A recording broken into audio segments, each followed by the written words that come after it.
ഗോകുൽ, മുണ്ടക്കയിൽ നിന്ന് കൂടുതൽ ആളുകളെ ഇപ്പോഴും ആ പാലത്തിലൂടെ ഇപ്പുറത്തേക്ക് എത്തിക്കുന്നുണ്ടോ?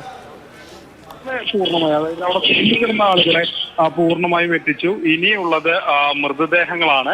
ഓരോ മൃതദേഹങ്ങളായി തന്നെ അക്കരയിൽ നിന്ന് ഇങ്ങോട്ട് എത്തിക്കൊണ്ടിരിക്കുകയാണ്. അത് വളരെ വിഷമകരമായ എന്ന് പറഞ്ഞ ഏകദേശം 16ലധികം മൃതദേഹങ്ങൾ അവിടെ ഉണ്ടായിരുന്നു എന്നുള്ളതാണ്. അത് ഓരോന്നായി ഇക്കരയിലേക്ക് എത്തിക്കുകയാണ്. ഇനിയും നിരവധി മൃതദേഹങ്ങൾ മുണ്ടക്കയിലുണ്ട്.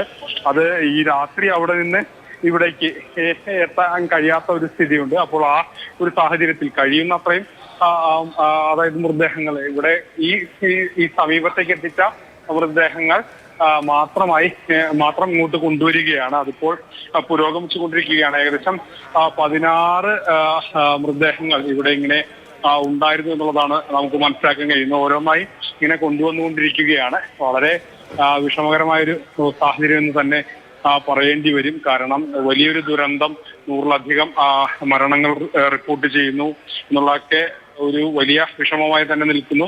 അപ്പോഴാണ് ഇത്തരത്തിലുള്ള ഇനിയും കൂടുതൽ മൃതദേഹങ്ങൾ ആ പ്രദേശത്ത് ഉണ്ട്, മുണ്ടക്കൈ എന്ന് പറയുന്ന ഭാഗത്ത് ഉണ്ട് എന്നുള്ളത് അറിയുന്നത്. അപ്പോൾ അങ്ങനെ ഒരു സാഹചര്യം കൂടി അവിടെ നിലനിൽക്കുന്നു. മരണസംഖ്യ ഉയരുകയാണ്. ഈ സമയത്തും 10-16 പേരുടെ മൃതദേഹങ്ങൾ ഇപ്പോഴും ഇപ്പുറത്തേക്ക് കൊണ്ടുവരികയാണ്.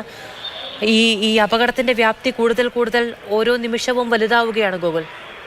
തീർച്ചയായിട്ടും ഓരോ നിമിഷവും വലുതാവുക എന്ന് തന്നെ പറയേണ്ടി വരും. കാരണം നമ്മൾ പ്രതീക്ഷയോടെയാണ് ഓരോ സ്ട്രക്ചറുകളും എത്തുമ്പോൾ നോക്കുന്നത്. പക്ഷെ പലതും അനക്കമില്ലാത്ത സ്ഥിതിയാണ് നമുക്ക് അതുകൊണ്ട് തന്നെ വളരെ വിഷമിക്കുന്ന, അല്ലെങ്കിൽ പ്രതീക്ഷയ്ക്ക് വകയില്ലാത്ത കാഴ്ചകൾ തന്നെയാണ് പലപ്പോഴും കാണുന്നത് എന്നുള്ളതും ഒരു യാഥാർത്ഥ്യമാണ്. അത് നമുക്ക് മറച്ചു വയ്ക്കാൻ കഴിയില്ല. കാരണം നമ്മൾ ഓരോ സ്ട്രക്ചർ വരുമ്പോഴും പ്രതീക്ഷയോടുകൂടി നോക്കും. പക്ഷേ അതിൽ കാര്യമില്ലാത്തൊരു സ്ഥിതി തന്നെയാണുള്ളത്.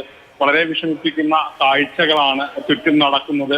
ഒരു ദുരന്തം എന്ന് പറയുന്നത് അക്ഷരാർത്ഥത്തിൽ വളരെയധികം മനസ്സ് മടിപ്പിക്കുന്ന കാഴ്ചയാണ് നമുക്ക് തരുന്നത്. ഏത് മൺകുനയ്ക്കുള്ളിൽ നിന്നാണെങ്കിലും ഏത് വെള്ളക്കെട്ടിൽ നിന്നാണെങ്കിലും എടുത്തു കൊണ്ടുവരുന്ന ശരീരത്തിൽ ഒരു തുള്ളിയെങ്കിലും ജീവൻ ബാക്കിയുണ്ടാകും എന്നുള്ളതാണ് ഏത് രക്ഷാപ്രവർത്തകന്റെയും വലിയ പ്രതീക്ഷ. അവിടെ നിന്നാണ് ഇത്രയധികം മൃതദേഹങ്ങൾ, ഏതാണ്ട് 16 മൃതദേഹങ്ങൾ അവിടെ നിന്ന് ഇങ്ങോട്ട് കൊണ്ടുവന്നു എന്നുള്ളതാണ് ഇപ്പോൾ ഗോകുൽ തത്സമയം പറഞ്ഞുകൊണ്ടിരിക്കുന്നത്. കണ്ടുകൊണ്ട് നിൽക്കാൻ കഴിയുന്ന കാഴ്ചയല്ല എന്നുകൂടി ഗോകുൽ പറഞ്ഞു വെക്കുന്നുണ്ട്.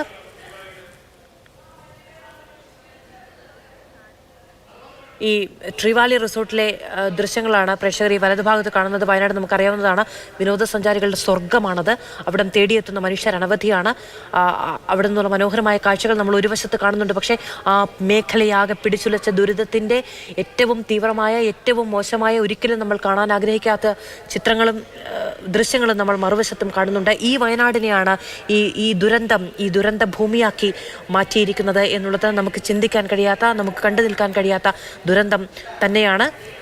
MS ലിഷോയി അവിടെ നിന്ന് ചേരുകയാണ്, നിലമ്പൂർ ആശുപത്രിയിൽ നിന്ന് ചേരുകയാണ്. ലിഷോയി, കൂടുതൽ ആളുകൾ എത്തുന്നുണ്ടോ നിലമ്പൂർ ആശുപത്രിയിലേക്ക്?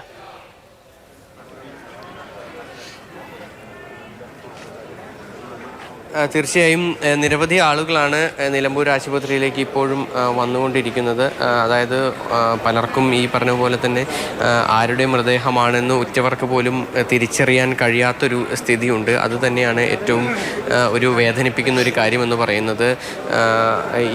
ഈ രാവിലെ മുതൽ തന്നെ ഓരോരുത്തരായി ഇവിടേക്ക് എത്തുന്നുണ്ട്.